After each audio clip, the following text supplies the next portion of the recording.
Hey there, everybody. Welcome to our new Arthur Gunn reaction. This is American Idol Top 7 week. We're going to be discussing his version of Hey Ma by Bon Iver and also Kiss the Girl from The Little Mermaid. Really wide range of emotions here with Arthur Gunn on the show tonight. Yeah, I'm going to get into it, but everything with his mom just broke me. It was so touching.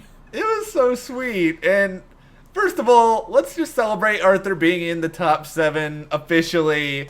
I don't think anyone is shocked, but No. still, you gotta relish in the little things right now. Absolutely. Congratulations, Arthur. Yeah. We're so happy that you're here. We're really happy that he's there. I'm sure a lot of you watching this video probably feel the same. Before we talk about these performances, if you guys do like this video, remember to give us a like, subscribe, and hit that notification bell so you don't miss any other updates. We will be back later to talk you through a lot of the other performers who we're seeing on the show tonight.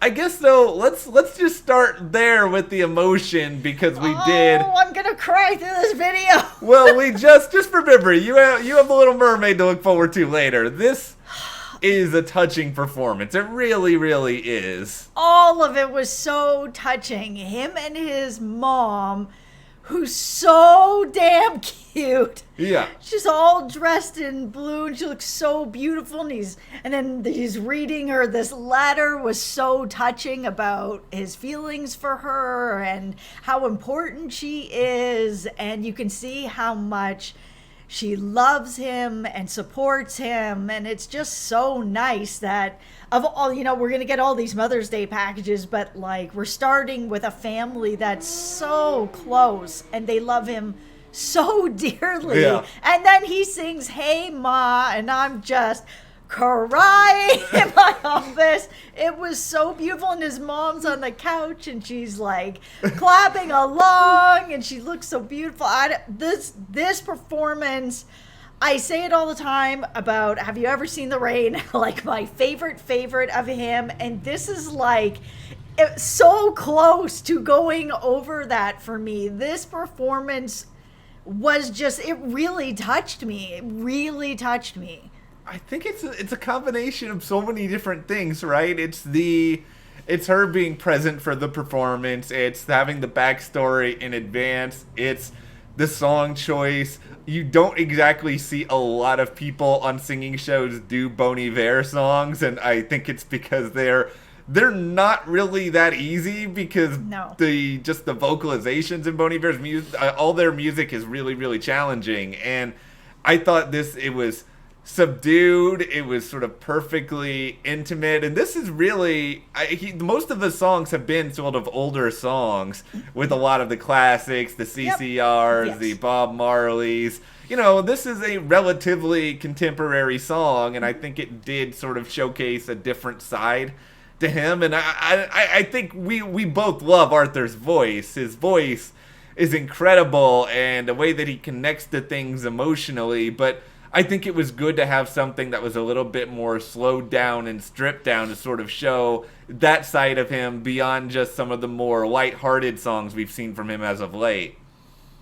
Yeah, it's really nice to have this change of pace with him. He's always, even though he does have bluegrass and stuff that he really likes and he likes to dive into that, and he has shown us that he can change those songs so much.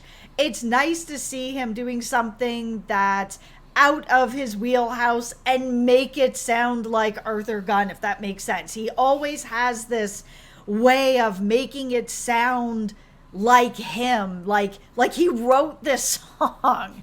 And that is so hard because Bon Iver's music, their music is so individualized for them. So to be able to take something and actually feel a little bit more like something that Arthur could have written, and it is also sort of that crossing between different genres where Arthur can do reggae and sound like he is a great reggae artist. Yes. He can do Bon Iver and sound like he is a great folk rock artist too. That's what's so curious to me, is that I don't know what sort of music he will do after the show, because I can honestly see him doing all of them and sounding legitimate in all of them and not like he's impersonating anyone else. And that's hard. Yeah, I mean, Katie said tonight that he sounds like he's already like a professional touring artist, and he does. There's a lot of people that you see on Idol over the years where you think you're going to hear more from them later and then you don't. And this is not going to be the case with Arthur. If he doesn't win this, if he wins this, I just don't think it's going to matter, because I think people are going to be and are probably already lining up to work with him. And it's a great thing that he has this moment tonight, because he is sort of the first singer on the docket in this show. He performed first again at the second group. That can be sometimes a kiss of death, that people forget about you and they don't remember to vote because they watch all these other people. Nobody is forgetting about Arthur. Like, let's make that very, very clear. No, and that's why I think the show probably felt comfortable to be able to put him first, because he's not going anywhere. Yeah. I just can't see a world where he is not going through next week. Like, it's not going to happen. Well, let's move over to Kiss the Girl, and I'm going to give you the C floor here, because you are a very big Little Mermaid fan. I love Little Mermaid. I love it so much. I have seen this movie countless times, an unhealthy amount of times. I saw it at the theater at least 20 times. I was going over and over and over again. Kiss the Girl, one of my favorite songs. I love it so much. I have heard it performed, of course, by other artists. I also have the soundtrack, so I've heard the original a million times.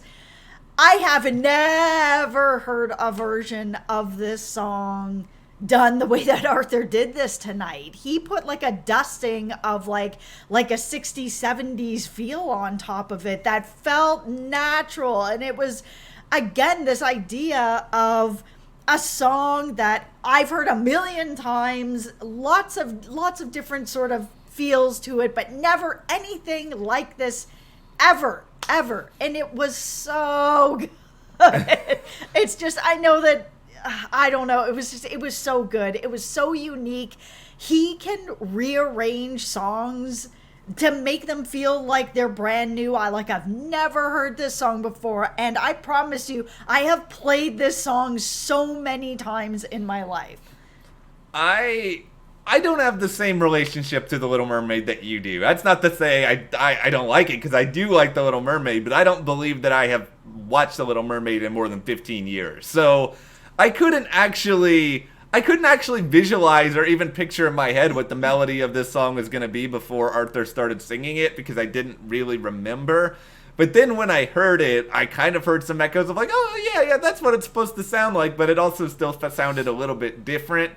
It felt like it was something that he could have recorded, and I really like the part where right before he gets to the title of the song and he has those la la la's. I think he did. There's just so much life and vivacity to how he sings it, and he made this feel really, really fun, but also not hokey. And I think with Disney sometimes you kind of do run that risk of getting a little bit too schmaltzy and too much into, you're sort of in your own fairy tale that older audiences aren't going to connect to it too much, and it feels like a sing-along. But that did not happen here at all. And one of the other things that I really like that he did with this song is we know that he can do reggae. He has shown us that he is an expert in that field.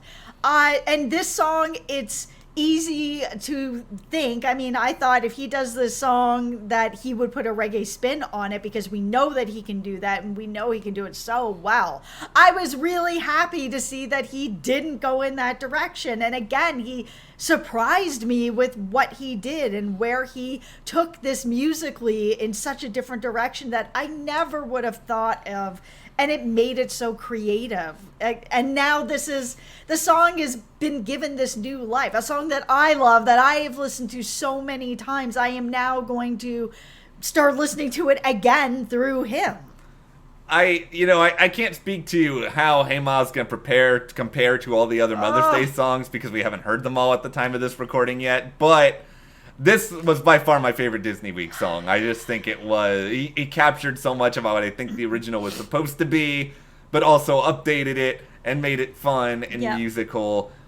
I don't think we got to worry about seeing Arthur make the top 5, but no, these 2 songs were done so well, and he really did put his own stamp on them that lets us know that this is an Arthur Gunn song and it is turned into basically an Arthur Gunn original. Yes, and this has been a great... I'm so glad we got 2 performances tonight. We got 2 different chances to talk about Arthur. If you're able to vote, be sure to vote, of course. We'll be back to discuss everyone else a little bit later on. But for now, what did you guys think about this double dose of Arthur? Which song was your favorite? Let us know in the comments. And if you guys do like this video, give us a like, subscribe. And if you want to support us more, check the link in the description to the store. And we'll see you here next time.